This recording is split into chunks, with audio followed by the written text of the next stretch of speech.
வருவதற்கு கர்த்தர் அவரை ஆயத்தப்படுத்தி வைத்திருக்கிறார். 110 நாடுகளும் நிற்கிறார்கள். நாங்கள் அவர்கள் இப்பொழுது அன்புடன் வரவழைப்போம்.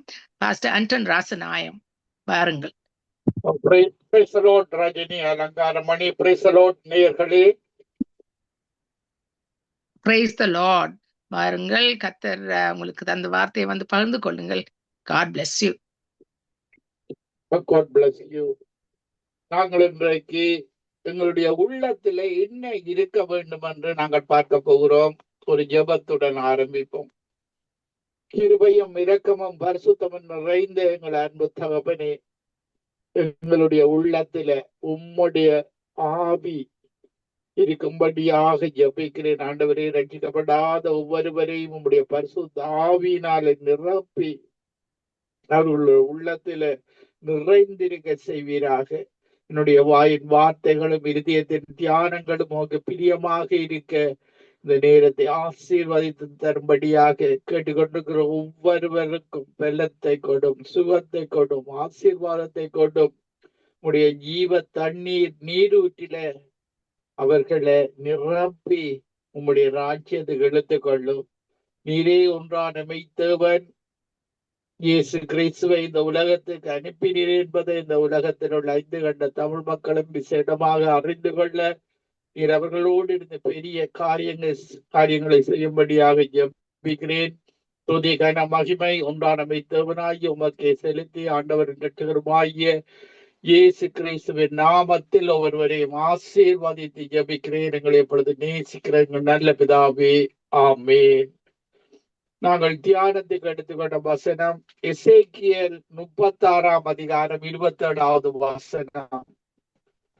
உங்கள் உள்ளத்திலே என் ஆவியை வைத்து உங்களை என் கட்டளைகளில் நடக்கவும் என் நியாயங்களை எல்லாம் கை கொள்ளவும் அவைகளின்படி செய்யவும் பண்ணுவேன். நாங்கள் எங்களுடைய வாழ்வை, எங்களுடைய உள்ளத்தை அந்த ஒன்றான மெய்த்தேவனிடத்தில் கொடுக்க வேண்டும்.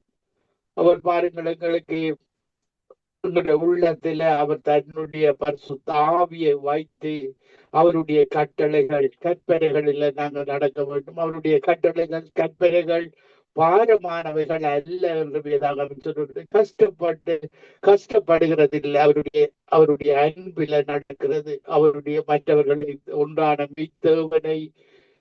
மெய்த்தேவனை நாங்கள் நேசிப்பது, அதே போல பிறரை நாங்கள் நேசித்து வாழுவது ஒரு இலகுவான கற்பனை. அதை அவருடைய ஆவியை பெற்றுக் கொள்ளும் பொழுதுதான் அந்த அன்பை நாங்கள் அவருடைய கனிகளை மற்றவர்களுக்கு கொடுக்க முடியும். பாருங்கள், இந்த மதத்தில இருக்கிறவர்கள் பாவத்தில வாழ்கிறவர்களுக்குள்ள அவர்களுடைய உள்ளத்தில ஒரு பாவத்தின் ஆவி, ஒவ்வொரு பாவத்துக்கு பின்னாலே ஒவ்வொரு ஆவி இருக்கிறது. விபச்சாரம், வேசித்தனம், கொலை, ஒரு ஆவி, மதுபானம் குடிக்கிற ஆவி. இந்த ஆவிகள் எல்லாவற்றிலேயும் பெரிய ஆவிதான் பரிசுத்த ஆவி. இந்த எங்களுடைய கர்த்தர் 2 கொரிந்தியர் 3:17 சொல்லப்படுகிறது, கர்த்தரே ஆவியானவர், ஆவியானவர் எங்குண்டோ அங்கு விடுதலை உண்டு. அந்த ஆவியானவரால இந்த பாவங்களிலே இருந்து வருகிற அத்தனை ஆவிகளையும் மேற்கொள்ள முடியும். விடுதலை தருகிறவர். உங்களுடைய பாவ காரியங்கள்ல பாவ ஆவிகளிலே இருந்து எங்களுடைய ஒரே ஒரு ஆவிதான் பரிசுத்த ஆவியாக இருக்கிறார். அந்த ஆவியானவர் இந்த மதங்களில் இருக்கிற ஆவிகள், இந்த உலகத்தின் ஆவிகளையும் விட பெரியவராக இருக்கிறார். பாருங்கள், உலகத்தில் உள்ளவனை பார்க்கிலும் எங்களுக்குள்ள இருக்கிற ஆவியானவர் பெரியவராக இருக்கிறார். அந்த ஆவியானவரை நீங்கள் பெற்றுக்கொள்ள வேண்டும். பாருங்கள், தொடர்ந்து பாவத்துல வாழ்ந்து கொண்டு அவரை நாங்கள் அவருடைய பரிசுத்த ஆவியை பெற்றுக்கொள்ள முடியாது. பாருங்கள், மதங்கள்ல இருக்கிறவர்களுக்கு இப்படித்தான் அவர்கள் செய்கிறார்கள் என்று ஓசியா 5ஆம் அதிகாரம் 4வது வசனம் சொல்லுகிறது. ஓசியா 5ஆம் அதிகாரம் 4வது வசனத்துல, அவர்கள் தங்கள் தேவனிடத்துக்கு திரும்புவதற்கு தங்கள் கிரியைகளை சீர்திருத்த மாட்டார்கள். வேசித்தன ஆவி அவர்களின் உள்ளத்தில் இருக்கிறது. கர்த்தரை அறியார்கள். இப்படியாக வேசித்தன ஆவி, இந்த பாவம் செய்கிற ஒவ்வொரு பாவத்துக்கு பின்னாலே இருக்கிற அந்த ஆவிகள் இருக்குமாக இருந்தால், அதை விடாமல் அவர்கள் இருப்பார்களாக இருந்தால், அவர்கள் அந்த ஒன்றான மெய்த்தவனை அறிய மாட்டார்கள். அவர்கள் இதற்காகத்தான் நீங்கள் அந்த ஒன்றான மெய் இயேசு கிறிஸ்துவிடத்துல கேட்க வேண்டும். உம்முடைய பரிசுத்த ஆவியை தாரும், இந்த ஆவிகளை நிலையிலிருந்து, இந்த பாவ ஆவிகளிலிருந்து எங்களை விடுதலை தரும்படியாக அந்த ஒன்றான மெய்த்தேவனிடத்துல கேட்க வேண்டும். அவர்கள் கேட்கும் பொழுது அவர் அந்த ஒன்றான மெய்த்தேவன் உங்களுக்கு நிலைபரமான ஆவியை தருவார். பாருங்கள், ஒரு தடவை தாவீது பாவம் செய்த பொழுது பாருங்கள், அந்த தேவனிடத்துல கேட்கிறான். பாருங்கள், சங்கீதம் 51 அதிகாரம் 10வது வசனத்தில, தேவனே சுத்த இருதயத்தை என்னிலே சிருஷ்டியும், நிலைபரமான ஆவியை என் உள்ளத்தில் புதுப்பி. நிலைபரமான ஆவி, எப்பொழுதும் என்னோடு இருக்கிற ஆவி, விழுந்து விழுந்து எழும்புகிற வாழ்வல்ல.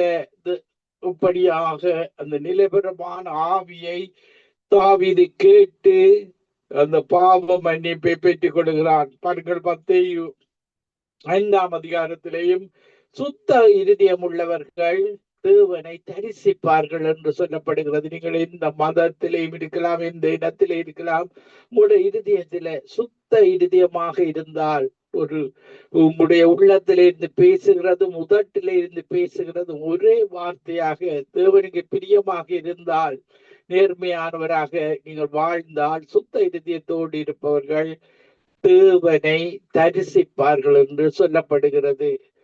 பாருங்கள், நாங்கள் எபேசியர் 4 அதிகாரம் 22, 23வது வசனங்களில பார்க்கும் பொழுது, அந்தப்படி முந்திய நடக்கைக்குரிய மோசம் போக்கு விச்சைகளினாலே கெட்டு போகிற பழைய மனுஷனை நீங்கள் களைந்து போட்டு, அவருடைய ஆவி, பரிசுத்த ஆவி உங்களிடத்துல வரும் பொழுது உங்களுடைய பழைய மனுஷன், அந்த பாவ மனுஷன் செத்து போகிறான். எங்களுடைய பாவங்களை எல்லாம் இயேசு சிலுவையில சுமந்து தீர்த்து விட்டார். நாங்கள் இப்பொழுது தேவனுடைய பிள்ளைகளாக, புதிய மனுஷனாக, அந்த பாவ மனுஷனாக நாங்கள் வாழ்ந்தோம். இருளின் பிள்ளைகளாக, பிசாசின் பிள்ளைகளாக நாங்கள் ரட்சிக்கப்படுவதற்கு முன்பாக வாழ்ந்தோம். இப்பொழுது நாங்கள் வெளிச்சத்தின் பிள்ளைகளாக, அவருடைய ஆவியை பெற்ற பிள்ளைகளாக, புதிய மனிதனாக. பழசை நாங்கள் நினைக்க கூடாது. பழைய காரியங்களை பிசாசு கொண்டு வருவான், எங்களுடைய மனதில நினைப்பூட்டுவான். நாங்கள் அவருக்கு எதிர்த்து நிற்க வேண்டும். பிசாசு அப்பாலே போ, இயேசு தான் என்னுடைய ரட்சகர், இயேசு எனக்காக இரத்தம் சிந்தினார், எனக்காக நான் மரிக்க வேண்டிய இடத்துல அவர் எனக்காக மரித்தார் என்ற உணர்வோடு அவரை சிந்திக்கும் பொழுது, அவர் எங்கள் உள்ளத்துல புதிதான ஆவி உள்ளவர்களாகி ஆவியை தந்து எங்களை வழி நடத்துகிறவராக இருக்கிறார். இப்படியான தேவன் தான் எங்களுடைய தேவன். அவருடைய ஆவி எங்களுடைய உள்ளத்துல வரும் பொழுது எங்களுக்கு இளைப்பாறுதல் கிடைக்கிறது. பாருங்கள், பிலமோன் 1 அதிகாரம் 7வது வசனம் சொல்லுகிறது, சகோதரனே, பரிசுத்தவான்களுடைய உள்ளங்கள் உம்மாலே இளைப்பாறினபடியால் உம்முடைய அன்பினாலே மிகுந்த சந்தோஷமும் ஆறுதலும் அடைந்திருக்கிறோம். பாருங்க, யோப் த லோர்ட், அந்த உண்டான மெய்த்தேவனிடத்திலே இருந்து, அந்த பரிசுத்த ஆவியானவருடைய அபிஷேகத்திலே இருந்து எங்களுக்கு கிடைக்கிறது. இப்படியான தேவன் தான் எங்களுடைய தேவனாக இருக்கிறார். எங்களுடைய உள்ளத்தை நாங்கள் பிலேமோன் 1 அதிகாரம் 20வது வசனத்திலேயும், ஆம் சகோதரனே, கர்த்தருக்குள் உம்மாலே எனக்கு பிரயோஜனம் உண்டாகட்டும், கர்த்தருக்குள் என் உள்ளத்தை இளைப்பாற பண்ணும். நாங்கள் இயேசுவை அறிய பரிசுத்த ஆவியானவரின் அபிஷேகத்தினால் எங்களுடைய உள்ளம் நிறைந்திருக்கும் பொழுது எங்களுக்கு இளைப்பாறுதல் கிடைக்கிறது. பாருங்கள், இயேசு யோவான் 11 அதிகாரம் 28வது வசனத்திலையும் சொல்லுகிறார், வருத்தப்பட்டு பாரம் சுமக்கிறவர்களே, இயேசுவிடத்தில் வாருங்கள், என்னிடத்தில் வாருங்கள், நான் உங்களுக்கு இளைப்பாறுதல் தருவேன். பாருங்கள், அவர் இந்த உலகத்திலேயும் எங்களுக்கு இளைப்பாறுதல் தருகிறவர். இப்படியாக இம்மைக்கு பின்பு மறுமையில அவரோடு வாழுகிற அந்த பரமன் கானான் தேசத்தில அவர் ஒரு நித்திய இளைப்பாறுதலை எங்களுக்கு தருகிற தெய்வமாக இருக்கிறார். பாருங்கள், இந்த உலகத்துல நாங்கள் பட்ட கஷ்டங்கள், துன்பங்கள், கவலைகள், கண்ணீர்கள் எல்லாவற்றையும் எடுத்து போட்டு ஒரு ஒளியான ராஜ்யத்துல, இருள் இல்லாத ராஜ்யத்துல அவர் எங்களை வாழ செய்கிற தேவனாக இருக்கிறார். பாருங்கள், இந்த பரிசுத்த ஆவியானவர் எங்களுடைய உள்ளத்திலே இருந்து ஒரு பாயிர நதியாக இருக்கிறது. எங்களுடைய ஜீவ தண்ணீர் நீரூற்றாக எங்களுடைய உள்ளத்திலே இருந்து புறப்படுகிறது. பாருங்கள், ஜபிக்கும் பொழுது, துதிக்கும் பொழுது ஒரு ஜீவ தண்ணீர் நதியாக மற்ற மக்களுக்கு அந்த நதி, பரிசுத்த ஆவியானவர் மதியை அவர்கள் மற்றவர்களும் உணரக்கூடியதாக இருக்கிறது.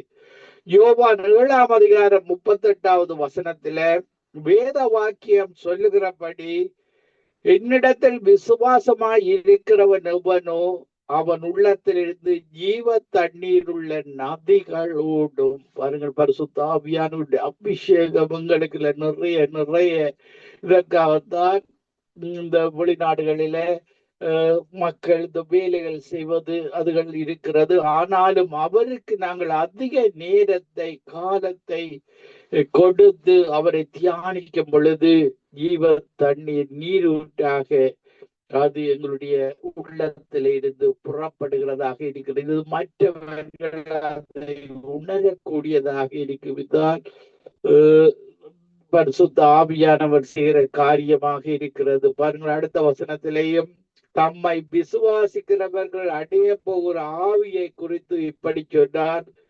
இயேசு இன்னும் மகிமைப்படாதிருந்தபடியினால் பரிசுத்த ஆவி இன்னும் அருளப்படவில்லை. இப்படியாக எங்களுக்கு அந்த பெந்தெகோஸ்தே நாளில முதலாக எல்லோரும் ஒருமனப்பட்டு ஓரிடத்துல கூடியிருந்த பொழுது பலத்த காற்று அடிக்கிறது போல ஒரு முழக்கம் உண்டாகி அந்த பரலோக காற்று வீசுகிறது. பாருங்கள், பரலோகத்திலிருந்து அனுப்பப்பட்ட காற்று, பரலோகத்திலிருந்து அனுப்பப்பட்ட பரிசுத்த ஆவியானவர் அந்த சீடர்களை நிரப்பி அந்த இடத்துல முன்மாரியை பொழிகிறார். பாருங்கள், அவர்கள் எல்லாரும் அந்நிய பாசையை பேசி ஒரு சந்தோஷத்தோடு தங்களுடைய சொத்துக்களை விட்டு பொதுவாக அனுபவித்தார்கள். ஒருவருக்கு ஒன்றும் குறைவில்லாத ஒரு சந்தோஷமான எழுப்புதலை அந்த முதல் நூற்றாண்டு கிறிஸ்தவர்கள் அந்த பெந்தெகோஸ்தே நாளில ஊற்றப்பட்ட அந்த அபிஷேகம் பல மக்களை ரட்சிக்க வைத்தது. அதே போலதான் இந்த கடைசி நாட்களிலேயும் அவர் இந்த பின்மாறி அபிஷேகத்தை ஊற்றுகிறவராக இருக்கிறார். பாருங்கள், அவருக்கு மாம்சமான யாவரும் அந்த ஒன்றான மெய்த்தேவனிடத்துல வருவார்களாக. கடைசி நாட்களில் நான் மாம்சமான யாவர் மேலும் என் ஆவியை ஊற்றுவேன் என்றிருக்கிறார். அவர் பொய்யுரியாத தேவன். இப்படியாக நீங்கள் இடம் கொடுக்கும் பொழுது ஆவியானவரே என்னக்கும் ஊற்றும், என்னுடைய பாவங்களை மன்னியும், நீங்கள் செய்த பாவங்களை அறிக்கையிட வேண்டும். அந்த மெய்யான தேவனுக்கு அறிக்கையிட்டு அவர் உங்களை விடுதலை தருவார். உங்களுடைய பாவ ஆவிகள்ல இருந்து, பாவ பழக்கத்தில இருந்து பரிசுத்த ஆவியானவர் தான் உங்களுக்கு விடுதலை தருகிற ரட்சகராயிருக்கிறார். எங்களுடைய ஆரம்ப சபைகளில ஒரு மனிதர் சிகரெட் குடிக்கிறவராக இருக்கிறார். இப்படியாக இந்த சேமன்ஸ் நடக்கும் பொழுது வெளியில போயிடுவார். அவர் இந்த மத்தளம் அடிக்கிறவராக இருந்தார். ஒரு 3 மாசம் தொடர்ச்சியாக வந்த பொழுது அவருடைய அந்த சிகரெட் குடிக்கிற பழக்கம் இல்லாமல் போய்விட்டது. பாருங்கள், அந்த ஆவியானவர் பிரசன்னம் அந்த இடத்துல இருக்கும் பொழுது அவர்களாலே அந்த பாவத்தை தொடர்ந்து மேற்கொள்ள முடியாது. ஆவியானவர் பாவத்தை குறித்தும் நீதியை குறித்தும் நியாய தீர்ப்பை குறித்தும் கண்டித்து உணர்த்துவார். அபிஷேகம் இருக்கிற சபைகளில பல மக்கள் அபிஷேகத்தோடு நீங்கள் சபைகளுக்கு போக வேண்டும். அதிகாலையில எழும்பி தேவனுடைய வார்த்தைகளை வாசித்து தியானித்து, நீங்கள் தான் ஆலயம். இந்த ஆலயம்தான் அபிஷேகத்தினால நிறைந்து தேவாலயத்துக்கு போகும் பொழுது அந்த அபிஷேகம் அங்க இருக்கிற எல்லாருக்கும் பரவும். ஒவ்வொருவரும் இப்படியாக அபிஷேகத்தோடு போகும் பொழுது அந்த சபையில அபிஷேகம் அதிகமாக இருக்கும். புதிய வருகிற மக்கள் இலகுவாக ரட்சிக்கப்படுவார்கள். பாருங்கள், இப்படியாக 1-2 பேர் அபிஷேகத்தோடு போகும் பொழுது குறைவான மக்கள் அபிஷேகத்தை போகும் பொழுது மற்றவர்கள் அதை உணர மாட்டார்கள். அதற்காகத்தான் எல்லாரும் நீங்கள் சபைக்கு போறவர்கள் அன்றைய சண்டே சேர்ச்சுக்கு போறவர்களாக இருந்தால் சனிக்கிழமையே நீங்கள் ஆயத்தப்படுத்த வேண்டும். அவருடைய வார்த்தைகளை தியானித்து வல்லமையை பெற்று அதிகாலையில் எழும்பி அந்த அபிஷேகத்தோடு போகும் பொழுது அந்த சபையில அந்த அபிஷேகம் நிறைந்திருக்கிறதை நீங்க உணர்ந்து கொள்ளலாம். நான் ஆரம்ப காலங்களில சபைக்கு போகும் பொழுது நன்றாக பைபிள் வாசித்து ஜெபித்து போவேன். அந்த சபை ஆரம்பிப்பது 10 மணி என்றால் நான் 9:55 அப்படித்தான் போவேன். ஏனென்றால் அவர்கள் முன்னுக்கு போகும் பொழுது தேவையில்லாத பேச்சுக்களை சிலர் பேசி எங்களுடைய மைண்டை மாற்றி விடுவார்கள், எங்களுடைய அபிஷேகத்தை குறைத்து விடுவார்கள். அதற்காக சபை சரியாக தொடங்கும் பொழுதுதான் நான் போவேன். அப்பொழுது அவர்கள் ஆராதனை ஆரம்பிப்பார்கள். அந்த ஆராதனையில அபிஷேகத்தை உணரக்கூடியதாக இருக்கிறது. மத்தேயு 7ஆம் அதிகாரம் 15வது வசனத்துல பார்க்கும் பொழுது, கள்ள தீர்க்கதரிசிகளுக்கு எச்சரிக்கையாயிருங்கள், அவர்கள் ஆட்டு தோலை போர்த்து கொண்டு உங்களிடத்தில் வருவார்கள், உள்ளத்திலோ அவர்கள் பட்சிக்கிற நாய்கள். உள்ளத்தில அவர்களுக்கு ஒரு தவறான எண்ணங்கள் இருக்கும், தவறான இந்த மனிதனை ஏமாத்துற பல தவறான காரியங்கள் இருக்கும் உள்ளத்தில. ஆனால் உதட்டில நன்றாக பேசுவார்கள். இப்படியான மனிதர்களை நீங்கள் கண்டு கொள்ள வேண்டுமாக இருந்தால் அடுத்த வசனத்தில் சொல்லப்படுகிறது, அவர்களுடைய கனிகளாலே அவர்களை அறிவீர்கள். முச்செடிகளில் திராட்சை பழங்களையும் முட்புண்டுகளில் அத்தி பழங்களையும் பறிக்கிறார்களா? அப்படியே நல்ல மரம் எல்லாம் நல்ல கனிகளை கொடுக்கும், கெட்ட மரமோ கெட்ட கனிகளை கொடுக்கும். இப்படியாக நாங்கள் நல்ல கனி கொடுக்க அழைக்கப்பட்டவர்கள். இயேசுடைய பரிசுத்த ஆவியை பெற்று அவருடைய 9 விதமான அபிஷேக கனிகளையும் கொடுக்கிறவர்களுக்காக அன்பாக, சமாதானமாக, சந்தோஷமாக, இச்சையடக்கம், விசுவாசமாக, தயவாக, நற்குணமாக, சாந்தமாக, இதுதான் மனிதன் கொடுக்கிற இயேசுடைய கனிகளாக இருக்கிறது. பாருங்கள், உலக மக்கள் மாம்சத்துலதான் அவர்கள் செயற்படுவார்கள். அவர்கள் மாம்ச கிரிகைகள், அவர்கள் கோபம், இப்படியான உபச்சாரம், வேசித்தனம், இப்படியான பாவ காரியங்கள் எல்லாம் அந்த மாம்சத்தின் கிரிகைகளாக இருக்கிறது. கண்களுக்கு நிச்சய, மாம்சத்தின் நிச்சய, ஜீவனத்தின் பெருமை. இதைத்தான் அவர்கள் கனி கொடுக்காதவர்களாக வாழ்கிறார்கள். ஆனால் இயேசுவிடத்துல வரும் பொழுது உங்களை அவர் மாற்றுகிறவராக இருக்கிறார். அவருடைய வசனம் உங்களுக்குள்ள போக போக உங்களுடைய இருதயத்தை நிரப்ப, உங்களுடைய ஆத்துமாவில சேர, பாருங்கள், அந்த வசனம் உங்களை பரிசுத்தமாகிறது, கனி கொடுக்கிறவர்களாக உங்களை மாற்றுகிறதாக இருக்கிறது. நல்ல கனி கொடாத மரம் எல்லாம் வெட்டுண்டு அக்கினியிலே போடப்படும். மனிதர்கள் இயேசுவை ரட்சகராக ஏற்றுக்கொண்டு இயேசுவனுடைய கனிகளை கொடுக்காவிட்டால் அந்த மரம் என்பது ஒரு மனிதனை குறிக்கிறது. அந்த மனிதன் நரகத்துல அக்கினியில போடப்படுவான். சுட்டரிப்பதே அவனுடைய முடிவாக இருக்கிறது. அதனால தான் இயேசு எங்களுக்கு கட்டளை இடுகிறார், ஒருவரும் தாமதிக்கிறார் என்று சொல்லுகிறபடி அவர் இயேசு வாக்குத்தத்தத்தை குறித்து தாமதமாயிராமல் எல்லோரும் மனம் திரும்ப வேண்டும் என்று சொல்லி நீடிய பொறுமை உள்ளவராக அந்த இந்து மகனுக்காக, அந்த முஸ்லிம் மகனுக்காக, அந்த ஒரு நிச்சய பாவத்துல வாழுகிற மகனுக்காக, இப்படியாக நீங்கள் இந்த உலகத்துல எந்த இடத்துல இருந்தாலும் பாவத்துல வாழுகிற ஒவ்வொரு மனிதனுக்காகவும் தான் தன்னுடைய சாயலாக படைக்கிற எல்லா மனிதரும் தேவ சாயலாக படைக்கப்பட்டவர்கள். நீங்கள் தேவனுடைய பிள்ளைகளாக மீண்டுமாக ஆதாம் ஏவாளின் பாவத்தினூடாக பாவ பிள்ளைகளாக, இருளின் பிள்ளைகளாக வாழுகிற மக்கள் ஒவ்வொருவரையும் இயேசு அழைக்கிறார். வெளிச்சத்தின் பிள்ளைகளாக ஒளியின் விழாவை கொண்டாடுவதற்காக, அவருடைய ஆவியின் அபிஷேகத்தை பெறுவதற்காக இயேசு எல்லாரையும் அழைக்கிறார். பாருங்கள், இயேசு சொல்லுகிறார், என்னிடத்தில் வருகிறவர்களை நான் ஒரு பொழுதும் தள்ளு விடுவதில்லை. மதங்களில் தள்ளுவார்கள், பாவத்தில் வாழுகிற மக்கள் தள்ளுவார்கள், ஆனால் இயேசு யாரையும் தள்ளுவதில்லை.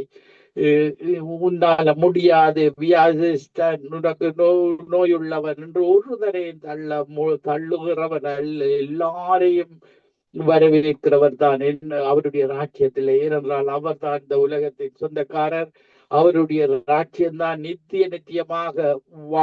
நித்தியமாக அமைய போகிற ராஜ்யமாக இருக்கிறது. பரம கானான் தேசமாக இருக்கிறது. பழைய ஏற்பாட்டில கானான் தேசத்துக்கு அழைத்து சென்றார். அடிமைத்தனத்துல இருந்தார்கள், பாவத்துல வாழ்ந்தார்கள் அந்த இஸ்ரவேல் ஜனங்கள்.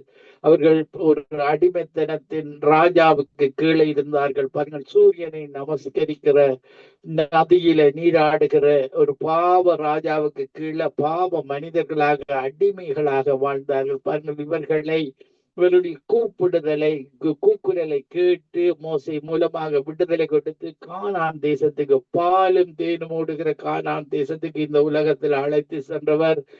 எங்களை அந்த பரம கானான் தேசத்துக்கு, நிஜமான கானான் தேசத்துக்கு, பரம கானான் தேசத்துக்கு அழைத்து செல்கிறார். அந்த இயேசு கிறிஸ்து இந்த உலகத்துல வந்து பாவமுள்ள மனிதர்களுக்காக, சாபமுள்ள மனிதர்களுக்காக இந்த சிலுவையில மரித்து, பாவம் இல்லாத இயேசு பாவமாகி, சாபம் இல்லாத இயேசு சாபமாகி, இன்றைக்கு நித்திய ஆசாரியராக பரலோகத்துல பிரவேசித்திருக்கிறார். பரலோகத்திலே அனுப்பப்பட்ட பரிசுத்த ஆவியானவரை எங்களுக்கு தந்திருக்கிறார். எங்களை மீண்டுமாக அவருடைய ராஜ்யத்தில சேர்க்கிற தெய்வமாக இருக்கிறார். இயேசு கிறிஸ்துவை நீங்கள் அவருடைய இயேசு கிறிஸ்துவை ராஜ்யராக ஏற்றுக்கொள்ளும் பொழுது அவர் உங்களை அவருடைய ராஜ்யத்தில சேர்க்கிற தெய்வமாக இருக்கிறார். பாருங்கள், ஆதலால் இந்த பழைய காரியங்களை நாங்கள் ஒழித்து விட வேண்டும். ஆத்துமா ரட்சிக்கப்பட வேண்டும். பாருங்கள், மாம்சத்துக்கு இடம் கொடுக்க கூடாது. மாம்சம் தான் பாவம் செய்கிறதாக இருக்கிறது. யாக்கோபு 1:21 சொல்லுகிறது, ஆகையால் நீங்கள் எல்லாவித அழுக்கையும் கொடிய துர்க்குணத்தையும் ஒழித்துவிட்டு உங்கள் உள்ளத்தில் நாட்டப்பட்டதாயும் உங்கள் ஆத்துமாக்களை ரட்சிக்க வல்லமை உள்ளதுமாயிருக்கிற வசனத்தை சாந்தமாய் ஏற்றுக்கொள்ளுங்கள். இந்த பைபிளை நீங்கள் சாதாரண புஸ்தகம் படிப்பது போல படித்து முடிப்பதல்ல. அங்கு ஒவ்வொரு வார்த்தையிலையும் வல்லமை இருக்கிறது. ஒவ்வொரு வார்த்தையும் உங்களுக்கு வாழ்வளிக்கிறதாக இருக்கிறது. பாருங்கள், உங்களுடைய துக்கம் சந்தோஷமாக மாற்றுகிறது. இன்றைக்கு இந்த துன்பங்கள், கஷ்டங்கள் எல்லாம் வருகிறது. கூட ஆத்துமா துக்கப்படுகிறது, கூட ஆத்துமா தேற்றப்படுகிறது வார்த்தையாக இருக்கிறது. சங்கீதம் 23 சொல்லப்படுகிறது, என் ஆத்துமாவை தேற்றி நீதியின் பாதையில் வழி நடத்துகிறார். நீதி, இயேசுதான் நீதியாக இருக்கிறார். அவருடைய பாதையில எங்களை வழி நடத்துகிறவராக இருக்கிறார். நாங்கள் பார்க்கும் பொழுது எல்லா அழுக்கை நீக்கி அவருடைய வசனத்தை நாங்கள் சாந்தமாக, ஒரு அன்புள்ள வசனம் தான் இயேசுடைய வசனம், சமாதானம் தருகிற வசனம் தான் இயேசுடைய வசனம். இந்த உலகத்தில கிடைக்காத சந்தோஷத்தை, ஜோய் ஆஃப் தி லார்டை தருகிற வசனம் தான் ஆண்டவராகிய இயேசு கிறிஸ்துடைய வசனம். இந்த தேவனுடைய வசனை நீங்கள் விட்டுவிடக் கூடாது. பாருங்கள், உள்ளத்துல சகோதரர், நாங்கள் லேவியராகமம் 19:17 பார்க்கும் பொழுது, லேவியராகமம் 19:17 உன் சகோதரனை உன் உள்ளத்தில் பகையாக பிறன்மேல் பாவம் சுமராதபடி அவனை எப்படியும் கடிந்து கொள்ள வேண்டும். சபைக்கு வருகிற சகோதரனா இருந்தாலும், உங்களுடைய பிறப்பில இருந்த வந்த சகோதரனா இருந்தாலும் உள்ளத்துல நாங்கள் பகைக்க கூடாது. அவர்கள்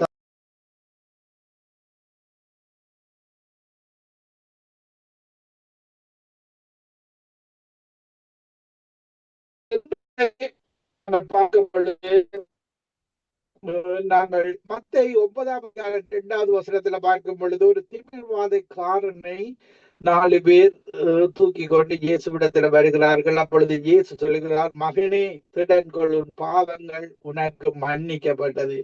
பாருங்கள், சில நோய்களுக்கு காரணம் பாவங்களாக இருக்கிறது. திமிர்வாதத்துக்கான காரணம், கேன்சருக்காக காரணம், நீங்கள் மற்றவர்களை மன்னியாததன் காரணமாக சில நோய்கள் வருகிறது. நீங்கள் யாராவது உங்களோடு கோபதாபம் இருந்தால் அதை மன்னிக்கும் பொழுது உங்களுடைய நோய்கள் விடுதலையை பெற்றுக் கொள்ளக்கூடியதாக இருக்கிறது. பாருங்கள், இயேசு அப்பொழுது வேத பாரகரில், மத்தேயு 9:3 சொல்லுகிறது, அப்பொழுது வேத பாரகரில் சிலர் இவன் தேவ தூஷணம் சொல்லுகிறான் என்று தங்கள் உள்ளத்திலே சொல்லிக் கொண்டார்கள். பாருங்கள், அவர்கள் இயேசு இப்படியாக சொல்லும் பொழுது அவர்கள் தேவ தூசணம் சொல்லுகிறார்கள் என்று தங்கள் உள்ளத்துல நினைக்கிறத இயேசு பாருங்கள் அறிந்து அவர் சொல்லுகிறார். அவர் சொல்லும் பொழுது அடுத்த வசனத்தில மத்தேயு 9:5 வசனத்திலே உன் பாவங்கள் மன்னிக்கப்பட்டது என்று சொல்லுவதோ எழுந்து நட என்று சொல்லுவதோ எது எளிது?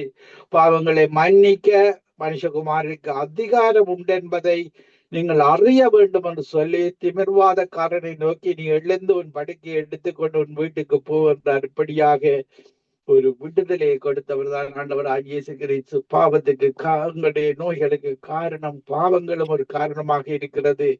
பாருங்கள், மத்தேயு 9:20 வசனத்திலேயும் ஒரு பெரும்பாடுள்ள சித்தியை பார்க்கிறோம். நான் அவருடைய வஸ்திரத்தை அகிலம் தொட்டால் சொஸ்தமாவேன் என்று தன் உள்ளத்தில் எண்ணிக்கொண்டு அவர் பின்னே வந்து அவருடைய வஸ்திரத்தை தொட்டார். பாருங்கள், உள்ளத்தில் நினைத்து கொண்டு அந்த இயேசுடைய வஸ்திரத்தை தொடுகிறாள்.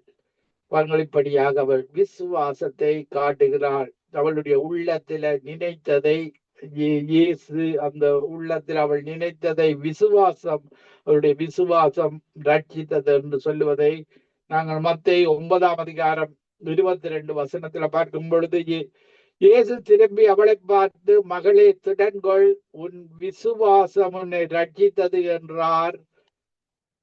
அந்நேரம் முதல் அந்த ஸ்திரீ சுகமானாள். இப்படியாக சுகம் கொடுக்கிற தேவன் தான் எங்களுடைய தேவன். நாங்கள் பார்க்கும் பொழுது அல்லேலூயா, துன்மார்க்கருடைய பொல்லாங்கை ஒழிய பண்ணும் நீதிமானை ஸ்திரப்படுத்துவீராக. நீதி உள்ளவராயிருக்கிற தேவரில் இருதயங்களையும் உள்ளங்களையும் சோதித்தருகிறவர்களுடைய இருதயத்தின் நினைவுகளை எல்லாவற்றையும் தேவன் சோதித்தருகிறவராக இருக்கிறார். அவரை நாங்கள் துதிக்க வேண்டும், தோத்தரிக்க வேண்டும், நன்றி சொல்ல வேண்டும். அவரை நாங்கள் துதிக்க அவரை அறிந்து கொள்ள எங்களுடைய வாழ்வு வளமாகிறது. அவருடைய ஆவியங்களை வழி நடத்துகிறதாக இருக்கிறது. நான் ஒரு பாடலை பாடி அந்த தேவனை வரவேற்போம். அவருடைய ஜீவனுள்ள தேவன், அவரை பாடி அவருடைய அபிஷேகத்தை பெற்றுக் கொள்ளுவோம். ஜீவனுள்ள தேவனே வாரும், ஜீவ பாதையிலே நடத்தும். ஜீவனுள்ள தேவனே வாரும். ஆண்டவரே, ஒவ்வொருவருடைய இருதயத்துக்களை வாரும். நீ நித்திய ஜீவனை தருகிற தேவன். ஜீவனுள்ள தேவனே வாரும், ஜீவ பாதையிலே நடத்தும். ஜீவ தண்ணீர் ஊறுமூற்றிலே ஜீவன் பிறகுமை நடத்தும். இந்த இடத்துல ஜீவ தண்ணீர் ஊறுமூற்றாக இருக்கிறது. ஒவ்வொருவரையும் இந்த நேரத்துல ஜீவனை பெற நடத்தும். ஜீவ தண்ணீர் ஊறுமூற்றிலே ஜீவன் பிறகுமை நடத்தும். இயேசுவே நீர் பெரியவர், இயேசுவே நீர் பரிசுத்தர், இயேசுவே நீர் நல்லவர், இயேசுவே நீர் வல்லவர். ஐந்து கண்ட மக்களுக்காக ஐந்து காயமேற்ற நேசரே. 5 கண்டத்துல வாழுகிற இந்த உலகத்தில் அத்தனை மக்களுக்காகவும் உங்களுடைய 5 காயங்களை ஏற்றுக்கொண்டீர். கைகளில காயங்கள், ஆணிபடிந்த காயங்கள், கால்களில் ஆணிபடிந்த காயங்கள், முள்முடியால் வந்த காயங்கள், அவர்களுடைய ஈட்டியால் குட்டப்பட்ட காயங்கள், 39 சவுக்கடியினால் வந்த காயங்கள், 5 காயங்களை பிரதானமான காயங்களை ஏற்றி 5 கண்ட மக்களையும் இழுத்துக் கொள்வதற்காக 5 காயங்களை ஏற்றினே. இந்த கடைசி காலத்தில் ஒவ்வொருவரையும் இழுத்துக் கொள்வீராக.